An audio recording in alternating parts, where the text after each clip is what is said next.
பருப்பதத்து கையல் பொறித்த பாண்டிய குலபதி போல் திருப்பொலிந்த சேவடியின் சென்னியின் மேல் பொறித்தாய். பருப்பதத்து கையல் பொறித்த பாண்டிய குலபதி போல் திருப்பொலிந்த சேவடியில் சென்னியின் மேல் பொறித்தாய். மறுப்பொசித்தாய் மல்லடர்த்தாய் என்றென்று உன் வாசகமே ஒரு பொலில் நாவினேனை உனக்குறித்தாக்கினைய.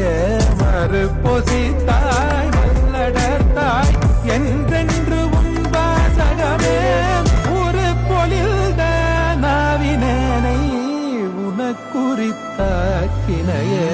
அனந்தன் பாலும் கருடன் பாலும் 5 நொய்தாக வைத்து என் மனந்தன் உள்ளே வந்து வைகி வாழச் செய்தாயம்பிரான். அனந்தன் பாலும் கருடன் பாலும் 5 நொய்தாக